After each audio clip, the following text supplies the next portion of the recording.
Teotecnología.com presenta Teobytes, un podcast sobre el quehacer teológico en los tiempos de las redes informáticas. Teobytes. El diccionario teológico traduce visión como una revelación de la palabra y voluntad de Dios al ser humano por la inspiración del Espíritu Santo. Envuelve, además del sueño, el fenómeno de la visión sobrenatural. Mientras que el sueño ocurre solo mientras se duerme, la visión es percibida de forma más clara por el sentido físico de la vista. Sin embargo, el agente humano de la visión, bajo la influencia irresistible de la presencia divina, frecuentemente oscila entre un estado de adormecimiento y un estado de lucidez. Tras el término bíblico, visión se encuentra en algún punto derivado del hebreo y del griego, siendo en el hebreo un significado de ver y en griego un significado de imaginar. Basado en la naturaleza de la visión como un instrumento de comunicación divina, este fenómeno es asociado con un despertar espiritual de la Iglesia. ¿Cuál es la visión para la Iglesia de camino al 2020?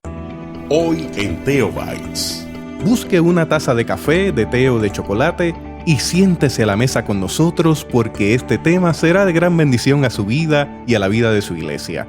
Saludos y bendiciones, les habla Jesús Rodríguez Cortés y les doy la bienvenida a esta edición de Teobytes. Hoy nos acompaña el reverendo Miguel Antonio Morales Castro para dialogar sobre la visión camino al 2020 de la Iglesia. El reverendo Morales es ministro ordenado de la Iglesia Cristiana Discípulos de Cristo en Puerto Rico. Posee una maestría en Divinidad del Seminario Angélico de Puerto Rico y una maestría en Educación en Matemáticas de New York University. Ha sido pastor de varias iglesias en Puerto Rico. Ha servido en comités y juntas de la iglesia en Puerto Rico y en los Estados Unidos. Actualmente es pastor general de nuestra iglesia. Tiene 2 hijos, Michelenit y Miguel Antonio. Vive en Bayamón, Puerto Rico, junto a su esposa Norma. El reverendo Morales fue mi primer pastor y siempre le estaré profundamente agradecido al Señor por el impacto de Él con mi familia y conmigo. Y yo quisiera contarle una historia breve. Yo crecí en un hogar donde imperaba el alcoholismo. Y tuve una niñez y una adolescencia muy dura con un padre que bebía todos los días. Aquel hombre amoroso se tornaba en un hombre violento. Un día lo vi llegar con la peor borrachera que haya tenido en su vida. Muy alcoholizado. Destilaba alcohol por sus poros. Y luego de haber hecho todas las cosas que él acostumbraba a hacer bajo estado de embriaguez, se fue a dormir. Mientras dormía, él tuvo una visión. En esa visión el colchón lo apretaba al punto de perder el aire. Y una voz le decía, si no dejas de beber, vas a morir y no vas a tener salvación. Mañana en la mañana levántate y ve a donde Francis, tu amigo, porque él te va a hablar de mí. Mi padre se levantó embriagado, incrédulo, se montó en su vehículo, fue a casa de Francis y para su sorpresa, Francis estaba sentado en el balcón de su casa esperándolo. Y Francis le dijo, Jesús te estaba esperando. Quiero hablarte porque tú estás como yo estuve hace muchos años. Allí Francis le presentó el plan de salvación. Y él aceptó a Jesucristo como Señor y Salvador. Y ocurrió un milagro. En el momento en que Francis quitó su mano de encima de él, no quedaba rastro de alcohol ni de olor a cigarrillo en su cuerpo. Y estaba lúcido. y su visión cambió. Ahí comenzó a asistir a la iglesia cristiana Discípulos de Cristo en el barrio Espinosa de Dorado, donde era pastor el reverendo Morales. Allí recibimos un cuidado pastoral, recibimos el amor de una comunidad de fe que nos formó, y al día de hoy, si usted me tiene frente a este micrófono, es porque la misericordia de Dios es grande, porque todavía Dios hace milagros y nos da el privilegio de poder seguir sirviéndole en diferentes ámbitos de la iglesia. Conectando esta historia, yo quisiera darle la bienvenida a nuestro pastor general. Bienvenido, pastor. Dios te bendiga, Jesús. Me emociona mucho escuchar esa historia que la recuerdo vívidamente. Y recuerdo la visita a mi hogar de Francis y de tu papá. Y con ellos estaba el Señor. No lo olvido. Sé que lo tomé por sorpresa, pero quise compartir esta historia porque nos unen muchos lazos de amor. Nos unen muchos lazos en el Señor. Pastor, vamos de camino al 2020. Y hablando un poco más de esa iglesia insertada en ese camino hacia el 2020, ¿cómo define la visión? Sí, antes de empezar con el tema, Jesús, mi papá se crió en una finca de café, las montañas de Ciales. Papi era de Frontón de Ciales. Y el recuerdo que yo tengo del café es el recuerdo de la montaña. Me acuerdo del fresco de los montes. Me acuerdo de cuando llovía, el colchón de abuelo mientras la lluvia impactaba el techo de zinc. Me acuerdo el café recién tostado y molido. Y ya sabes que yo desde pequeño empecé a tomar café y he desarrollado una frase, que todo lo que termina en fe es de Dios. El café va a ser la bebida oficial del cielo. Sí. Bueno, eso lo digo en tono de broma, pero ya que tenemos este ambiente de fe y de café, me vino ese pensamiento. Para mí, la visión es un discernir el propósito de Dios para nosotros. Me agradó mucho lo que dijiste al principio, porque los que cierran los ojos para soñar no necesariamente son los que están despiertos para vivir los sueños de Dios. Y sin visión, la tendencia es a cerrar los ojos y solo soñar y no accionar. Los que tenemos visión, tenemos los ojos bien abiertos a la realidad que nos rodea. Somos sensibles a la realidad que nos rodea, pero tenemos los ojos y los oídos abiertos a la voluntad de Dios. Me encanta Nehemías, porque Nehemías fue a Jerusalén a ver lo que todo el mundo veía allí. Los muros destruidos, las puertas quemadas. Y le pasaba a la gente en Jerusalén lo que nos pasa mucho en nuestras casas, que si hay un pedazo de la pared que no está pintado, ya no lo vemos. Si hay un roto en la ventana, ya no lo vemos. Cuando llega la visita, enseguida lo ve. Y no lo vemos porque dejamos de mirar. Perdemos la visión. Nehemías miraba los muros destruidos y las puertas quemadas. Se percató de la necesidad. Pero él vio lo que Dios quería. Una ciudad protegida. Una ciudad que inspirara la paz. Una ciudad con seguridad.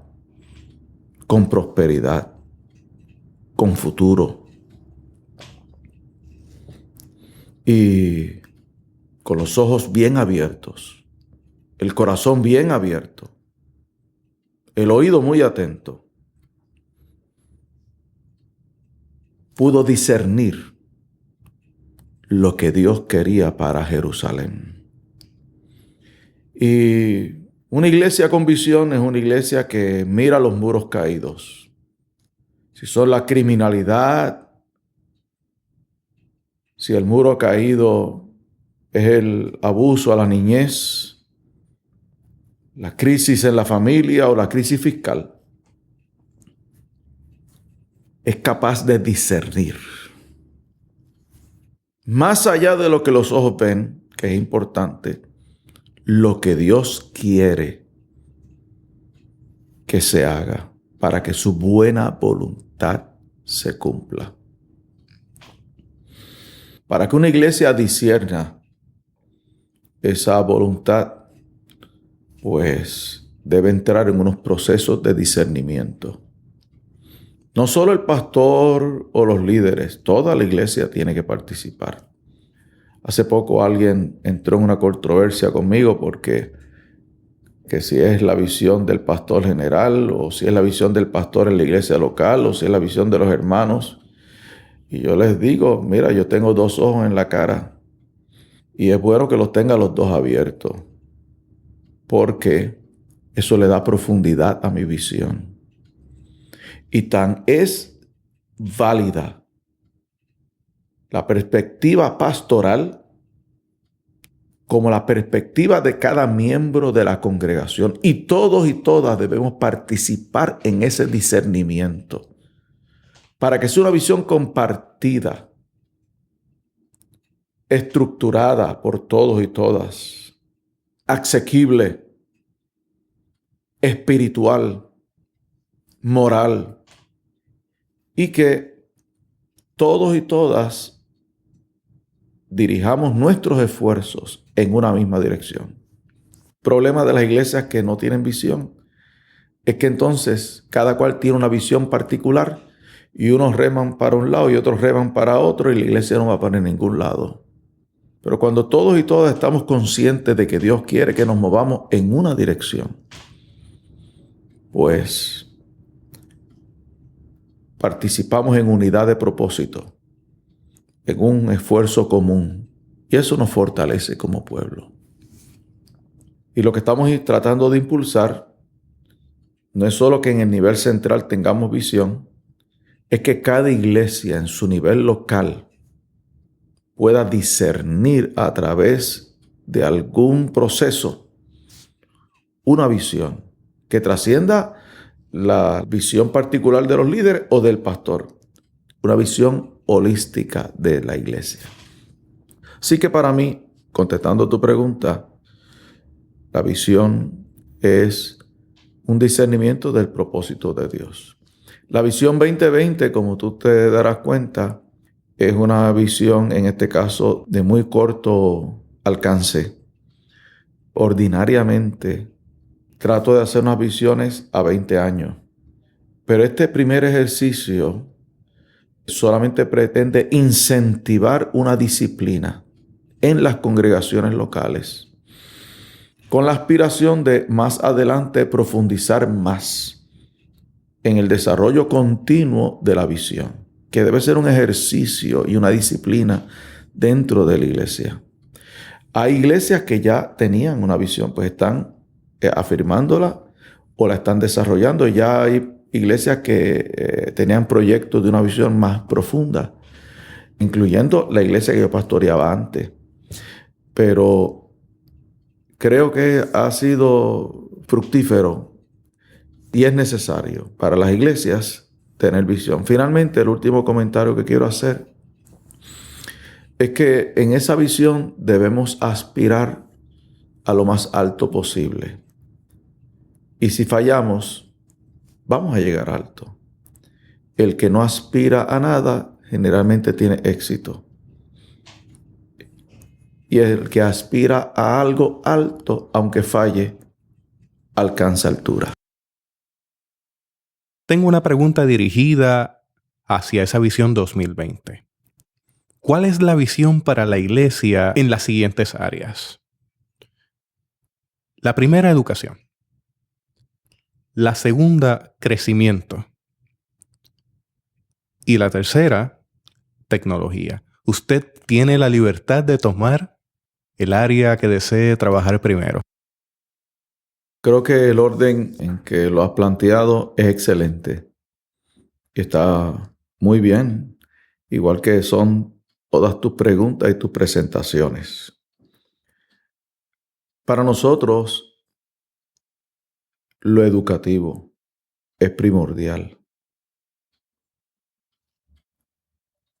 Dios nos ha llamado a hacer discípulos en todas las naciones.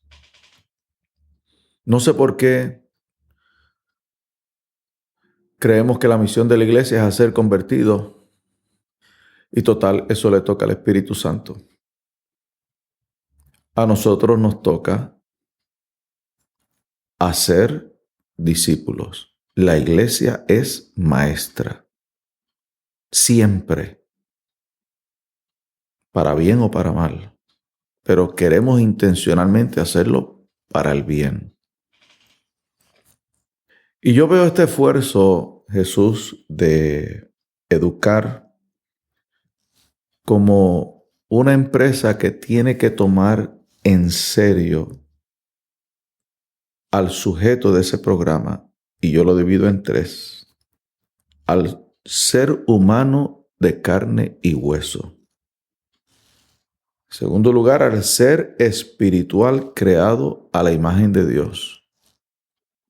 Y al ente social que crece y se desarrolla en comunidad. En primer lugar, el ser humano de carne y hueso es fruto de una progresión de eventos en desarrollo. Por eso es que el ser humano de 3 años no es el mismo que 30 años después. Y el programa tiene que tomar en consideración esas etapas. Todo programa educativo tiene que tomar al educando donde está. Hay que hacer ese esfuerzo de llegar a donde está, tomarlo de la mano y conducirlo, discipularlo al lugar donde Dios quiere que lo llevemos. El ser espiritual se nutre del pan de vida, que es la palabra de Dios. El tema de este año es inspírate en la palabra de Dios. Es palabra de verdad que engendra vida, liberta y da poder. La sana doctrina no es asunto de memorización nada más, es aplicación práctica en la vida. Y nosotros, los discípulos de Cristo, nos hemos caracterizado por ser pragmáticos. Somos empíricos y pragmáticos. Ese pragmatismo empírico es el motor de nuestra espiritualidad, aunque parezca contradictorio. Así somos los discípulos de Cristo. El ente social tiene necesidad de aprecio, aceptación, sentido de pertenencia, seguridad, confianza. Todos estos asuntos tienen que ser tomados en consideración, surgen de la experiencia del amor y el perdón de Dios y son reflejos de una sana convivencia social, porque a fin de cuentas somos hermanos y hermanas, somos familia. Tengo unas metas particulares del Ministerio de Educación Cristiana. El fruto, y así es que yo lo mido, va a ser una persona, número 1, seria, responsable, buen ciudadano, cumplidor de sus compromisos. De nada vale que sepa mucha Biblia y no pague sus deudas. 2, cariñoso miembro de la familia de Dios. Reconciliado con sus pares. Y muchas personas se creen que Educación cristiana es asunto de memorización de textos bíblicos y está ahí, pero no. Hay que producir un ser humano cariñoso. 3, tiene que ser entendido y comprometido con las verdades eternas reveladas en la Sagrada Escritura. Tiene que ser Biblia. Pero 4, diestro en las competencias propias de su ministerio. El programa de educación cristiana al cual yo aspiro prepara ministros. 5, comprometido con los principios de la Iglesia Cristiana Discípulos de Cristo en Puerto Rico. Conoce la historia de los discípulos de Cristo y está comprometido con nuestra forma de ser. 6, fiel mayordomo de sus bienes y talentos. Y 7, persona de profundas convicciones espirituales y de oración. Ese es el ser humano al cual yo aspiro que nuestro programa educativo produzca. Creo además en la democratización del conocimiento. Hubo un tiempo en que hablar de átomos y moléculas era un asunto de universidad. Hoy en día, cualquier niño y niña de una escuela elemental, primer grado a veces, sabe lo que es un átomo, una molécula. Sabe la diferencia entre una estrella y un planeta. Y antes no era así. Pero a alguien se le ocurrió que un pueblo educado es un pueblo que tiene un poder. Y es cierto, yo no aspiro a un poder político. Yo aspiro a un poder espiritual capaz de influenciar la sociedad en la cual vivimos y convivimos.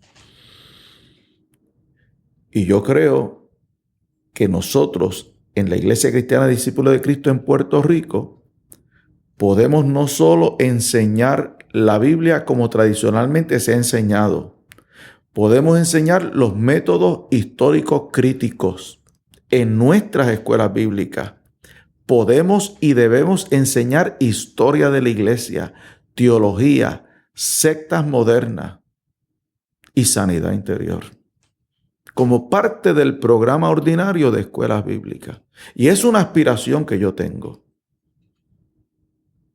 Y creo que es asequible. Y no debemos tenerle miedo al conocimiento. Debemos tenerle miedo a la ignorancia. Pienso que el Espíritu Santo nos está guiando a esto también. El deseo de Dios es que conozcamos más. Dios resiste el conocimiento. Dios no tolera la ignorancia. Así que yo aspiro a una educación cristiana, y es la visión que yo tengo, más profunda. Quisiera revisar, y se está haciendo, la manera en que nosotros tratamos a nuestros niños y niñas en la escuela bíblica.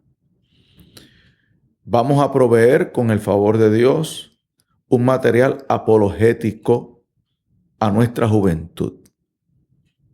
Y vamos a discutir temas muy serios que hemos ignorado por años y que los enviamos a la sociedad, a la universidad, con sus pares que no conocen a Dios, sin haber discutido temas que podemos discutir porque hay respuesta a sus inquietudes.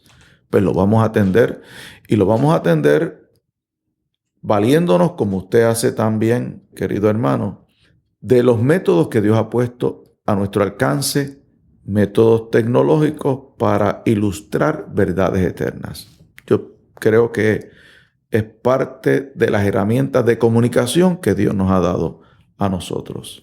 Así que esa sería sucintamente algunas cosas de nuestra visión educativa.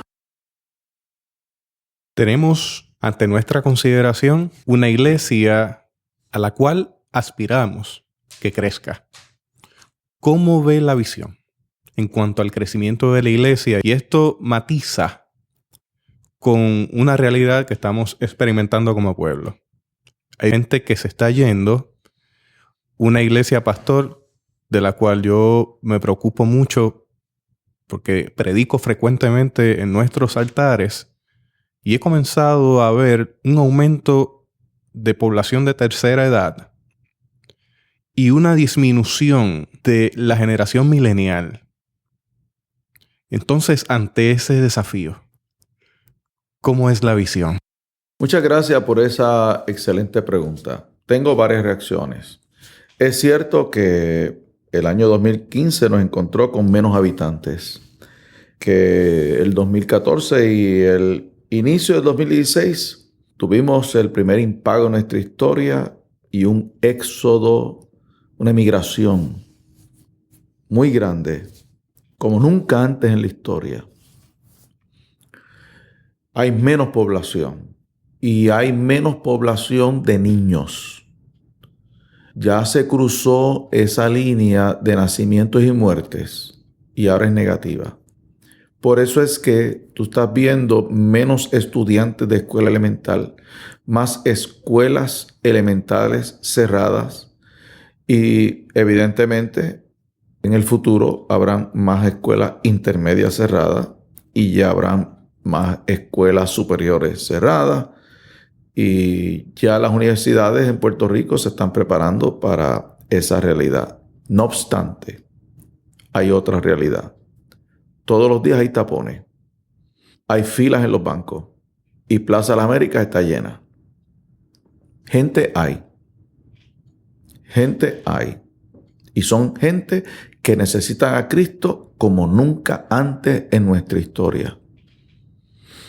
Porque cuando tú tienes un pueblo que hizo de la economía su Dios, cuando tú tienes un pueblo que se sustentaba de unas realidades que ya no existen, y cuando tú tienes una realidad de una cuarta parte de la población con problemas de salud mental,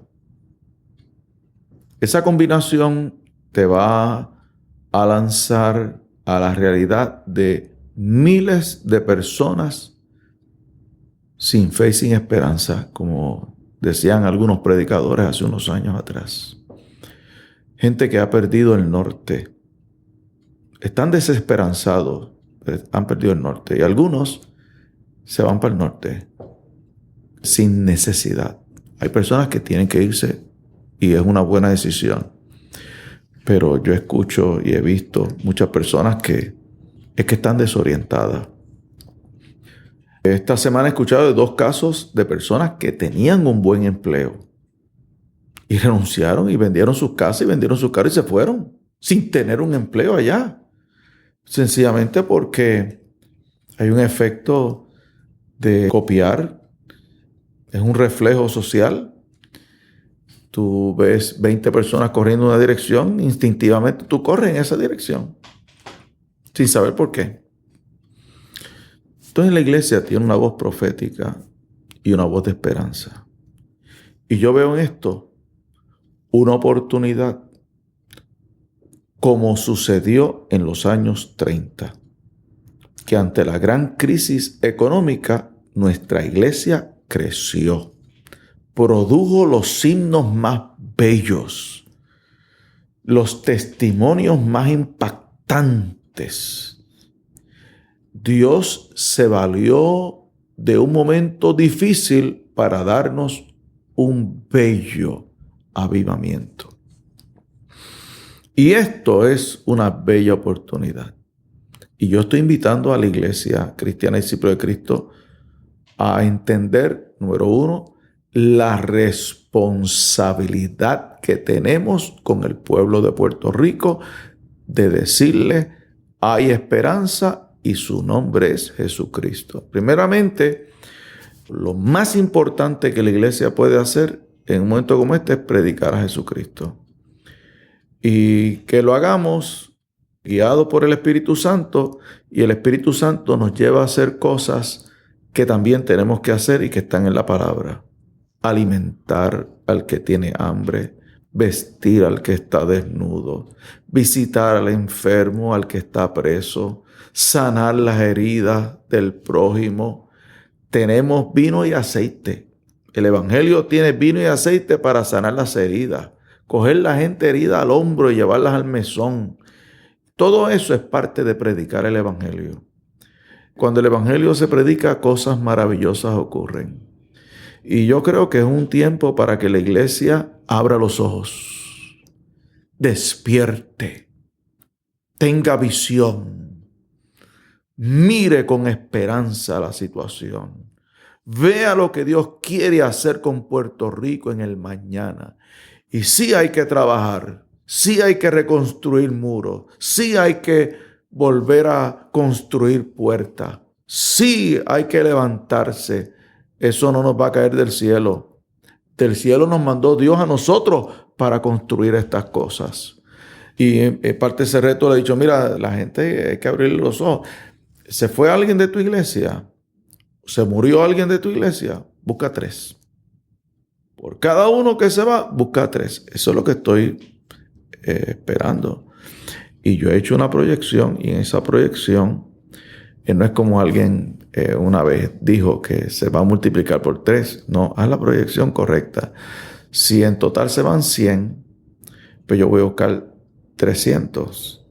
Y como se fueron 100, son 200. O sea, haz la matemática, y de esos 200, después de 5 años, quizás queden 100. Y esa es la idea. La idea es no decrecer. Y hasta donde podamos crecer en membresía, pero ese no es el propósito. Es crecer en fe y esperanza para el pueblo de Puerto Rico. Porque yo he visto que cuando alguien llega a la iglesia, generalmente, perdona esta expresión, llegan esbaratados. Llegan esbaratados. Eso significa que llegan con hambre, sin recursos, con hogares rotos, disfuncionales, con 1000 problemas de la vida. Y es un trabajo.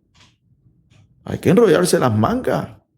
Hay que tomar esa realidad humana, y con eso es que Dios quiere trabajar. Pero eso es el poder del Evangelio, y es vida a vida. Y toman horas, días, semanas, meses, años en reconstruir una vida. Pero ese es el trabajo de la iglesia.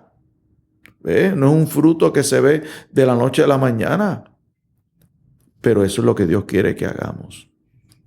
Por eso yo me gozo en decir, y lo digo con mucho respeto, yo soy pastor de un montón de ex alcohólicos, ex adictos, ex abusadores, ex maltratantes, que son los líderes de la iglesia. Diáconos, ancianos, maestros, adoradores, cuyas vidas Dios reconstruyó, porque Jesús es el gran reconstructor de la experiencia humana. Es el que nos da esperanza, un nuevo amanecer. Y pues evidentemente hay que orar, hay que predicar el Evangelio, hay que salir a la calle, hay que dar a conocer que nuestro Dios está vivo y que por lo tanto la iglesia está viva. Hay que salir. Termino con un ejemplo de un proyecto que mi hijo, Miguel Antonio Morales Álvarez, desarrolló en la iglesia que yo pastoreé de Buenavista, que él llamó la Gran Comisión. Salían con una batucada los viernes en la noche, y había un grupo que iba en una carroza haciendo alboroto. Y vamos calle por calle. Casa por casa dejamos una invitación y anunciamos que al otro día los íbamos a visitar. Eso se hacía de noche. Al otro día salíamos en grupos de 3 y se visitaba casa por casa. Eso nos tomó varios años, pero Buenavista visitó todas y cada una de las casas de toda su comunidad inmediata, uno a uno. Ese día que salíamos, hacíamos varias cosas. Lo primero es que teníamos material para invitarlos a la iglesia. Muchas personas no nos querían recibir, la mayoría nos recibían y nos decían, mira, hay un viejito en el último cuarto, encamado. Ustedes pueden orar por él. Nosotros íbamos a orar por él, tomábamos nota y después regresábamos periódicamente a orar por el viejito. Nos pedían cultos. En muchas ocasiones nos percatábamos que no tenían comida. Y aunque usted no lo crea, en Puerto Rico hay mucha gente que no tiene comida. Entonces, ese mismo día, cuando los grupos regresaban y se hacía un inventario, ese mismo día, en todas las casas donde no había comida, un grupo regresaba con una compra. Cada compra era particular en base a las necesidades, el tamaño de la familia. Y allí hay siempre un almacén, porque constantemente los hermanos y las hermanas traen comida y la iglesia compra. Y siempre alguien se convertía. Y siempre nos visitaban. Y la iglesia seguía creciendo. Muchas personas sencillamente se enteraban de que esa era la iglesia cristiana discípulos de Cristo, que no lo sabían. Y 3 semanas después, 2 meses después, cuando tenían un gran problema, una gran crisis, se acordaban y nos visitaban porque sabían que había una iglesia viva. Yo creo que la iglesia debe salir al campo y debe dar a conocer que nuestro Señor vive y reina. Y yo creo que la iglesia cristiana discípulos de Cristo en Puerto Rico tiene un mensaje de balance, de unidad, único y especial, y debe darse a conocer. Yo creo, pastor, que ese detalle que usted narra sobre compartir lo que tenemos con gente en necesidad es muy importante, que vaya a la praxis con lo que creemos. Usted mencionó algo sobre gente que se acuesta sin comer. Para ser exactos, son 500,000 niños, 250,000 ancianos. Y esos 500,000 niños son hijos e hijas, en su gran mayoría de madres solteras. Porque parte de ese rostro de la pobreza en Puerto Rico es de mujer. Ese es el primer comentario que tengo para que lo tengamos en perspectiva. ¿Cómo somos pertinentes ante esta necesidad? Lo segundo que menciono, y esto me tomo yo el atributo de mencionarlo, yo lo he visto en acción. Yo no sé cómo usted lo hace, pero en esa pastoral usted se enteraba primero que muchas de las familias de una persona que estaba de camino a emergencias médicas, y en el momento en que la persona cruzaba en camilla a la entrada de sala de emergencia, allí estaba el reverendo Morales detenido en la puerta esperando a esa persona. Llegaba antes que la ambulancia en ocasiones. Y eso habla también de ese querer y hacer, de entregar la vida en nuestra vocación ministerial, en los diferentes ámbitos de la iglesia que nos ha tocado. Yendo al otro tema, yo recuerdo, pastor, que la primera computadora que yo vi en mi vida estaba en su escritorio. Tenía un monitor monocromático y tendría la maravillosa velocidad de algunos 8K, 16K. La memoria era más amplia, 48K. Y tenía 2 discos, cada uno tenía 170K, 2 floppies. Corría a 4 MHz. Allí vi lo que se llaman banners o cintillos hechos por su computadora y vi también escritos en un sistema, estamos hablando de 1987. Existía VisiCalc y en esos días estaba saliendo Lotus 123.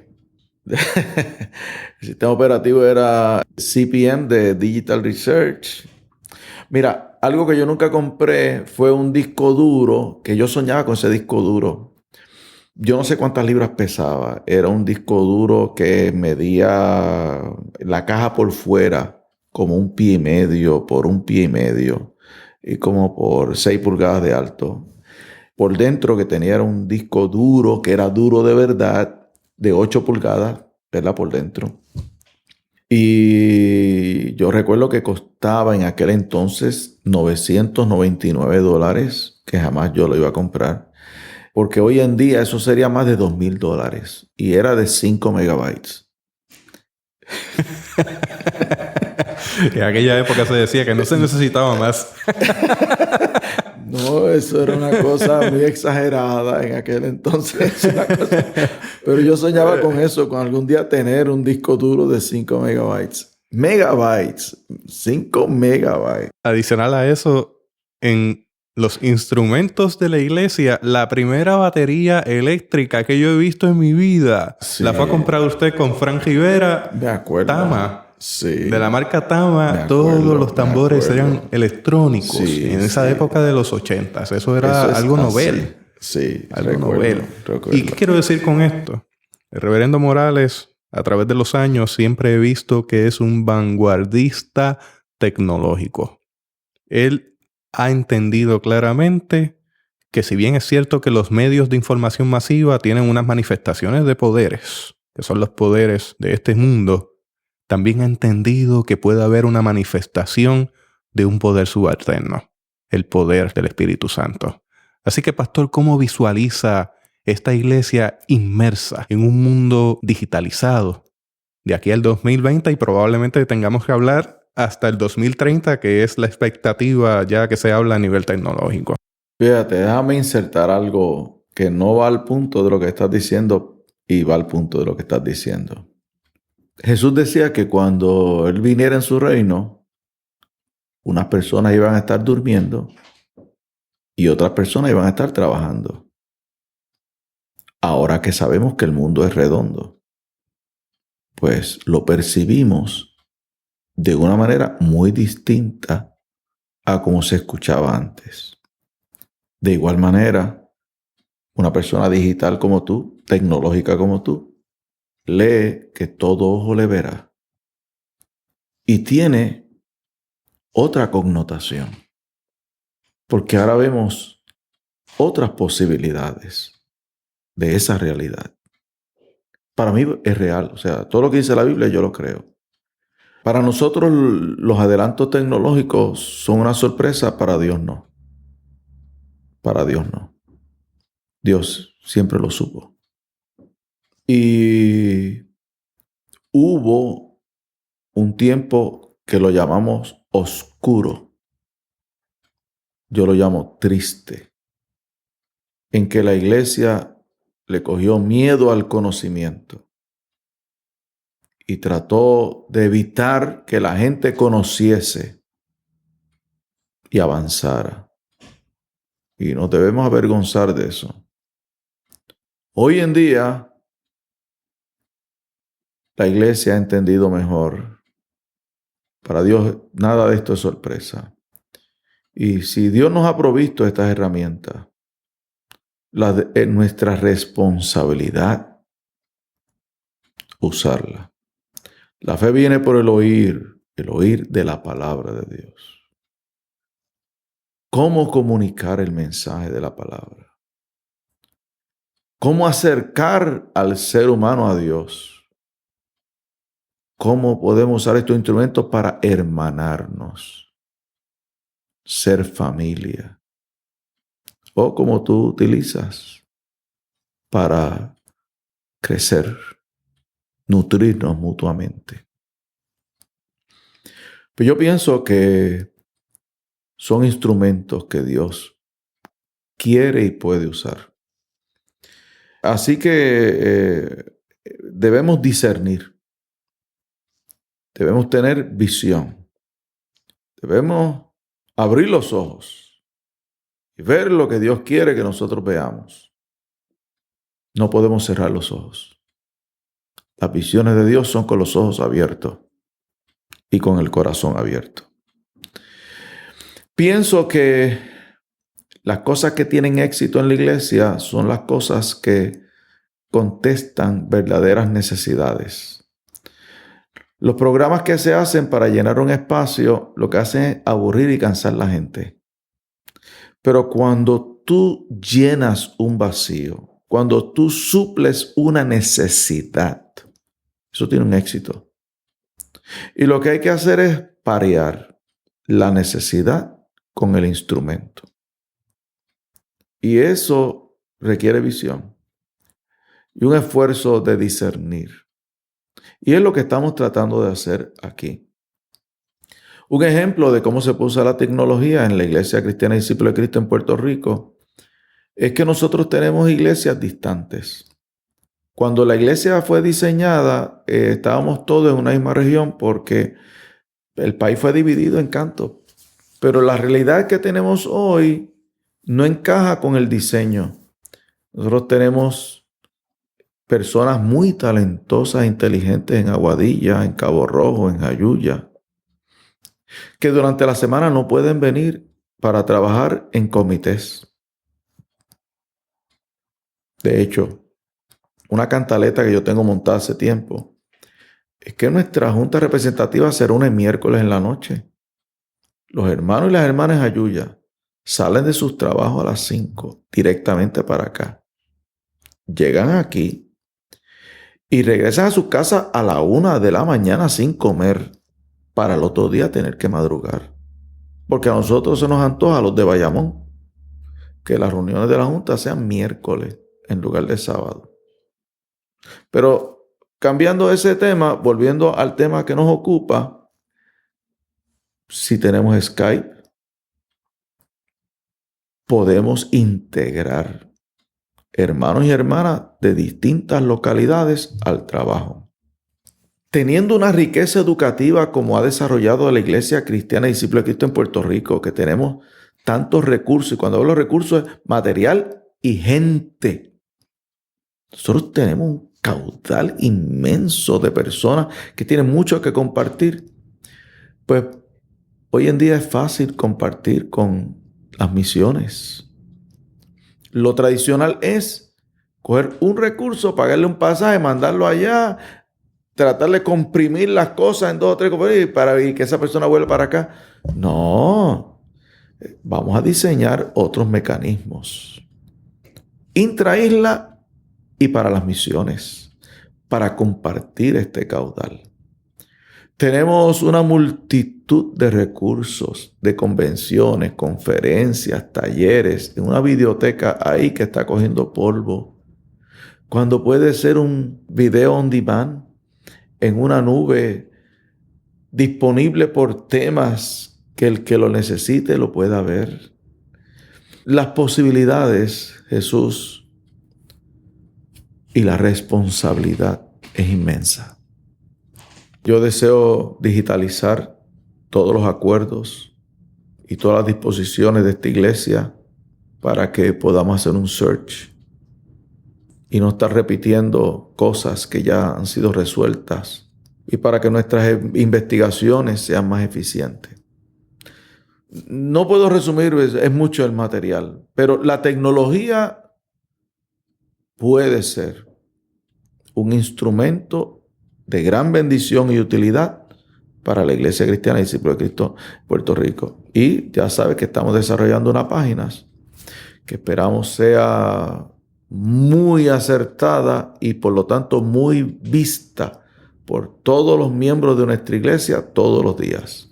Porque comunique, porque una, porque sirva bien el interés de la iglesia y de los hermanos y las hermanas de nuestra iglesia. Y nuestra comunidad de fe tendrá la oportunidad de escuchar a nuestro pastor general más a menudo, ¿no? Ay, eso es una cosa que yo he dicho porque yo estoy acostumbrado a pastorear hablándole a la gente y extraño mucho eso. Creo que un pastor debe dirigirse a la gente más de, como lo hago ahora, una vez al año. Este medio y los que están disponibles pues le pueden dar esa facilidad de que, aunque no esté físicamente en un altar, sí puede su espíritu extenderse a través del instrumento tecnológico para llegar a lugares insospechados y ver que allí el Señor continuará haciendo la obra. Amén. A pesar de... Gracias. Dice la Biblia en Hechos capítulo 2 versículo 17. Y en los postreros días, dice Dios, derramaré mi espíritu sobre toda carne y vuestros hijos y vuestras hijas profetizarán. Vuestros jóvenes verán visiones y vuestros ancianos soñarán sueños. Pastor, yo quisiera que compartiera unas palabras finales a modo de cierre desde una perspectiva pastoral a un pueblo que le escucha. A mí me gustaría que incluyera en el cierre también esa palabra de desafío profético, enfatizarla y enfatizar la esperanza para la iglesia. Ciertamente, el deseo de Dios es que su pueblo tenga visión. Y en esa visión carismática, porque viene del Espíritu, se integran las generaciones. Y hay algo para toda carne: hombre, mujer, anciano, niño, joven. Y Dios, que da la visión, armoniza el trabajo de las distintas generaciones para que su propósito bueno, esperanzador, reconstructor de la experiencia humana se cumpla. Un pueblo sin visión perece. Un pueblo con una visión clara, compartida, estructurada, caminará en unidad por las sendas del servicio y del progreso. Nuestra iglesia aspira a servirle bien a Dios y a todo el pueblo de Puerto Rico. Por ello nos estamos equipando, preparando y enfocándonos en la visión correcta. Sobre todo, nos queremos inspirar en su palabra, que nos llena de fe y esperanza para que Puerto Rico alcance un futuro mejor. Que Dios nos bendiga. Gracias al reverendo Miguel Antonio Morales Castro por este privilegio de darnos este espacio para que la audiencia de Theobites te escuche y pueda compartir en esta mesa de café en la que estamos sentados. Gracias, pastor. Gracias a ti y un saludo a todos los hermanos y hermanas que nos escuchan. Si usted desea escuchar este podcast o cualquier otro podcast, puede visitar la página de theobites.com. Y si desea dejar una reseña, puede visitarnos en iTunes, comparte un saludo, nos dice qué le parece este esfuerzo que estamos haciendo para edificar a la iglesia, y también quisiéramos aprovechar esa ocasión para saludarles. Hasta aquí esta edición de Theobites. Gracias por darnos el privilegio de llegar hasta ustedes a través de las redes informáticas. Será hasta el próximo episodio. Que la paz y la gracia de nuestro Señor Jesucristo sea con ustedes. Esto fue Theobites, presentado por teotecnología.com, un podcast sobre el quehacer teológico en los tiempos de las redes informáticas.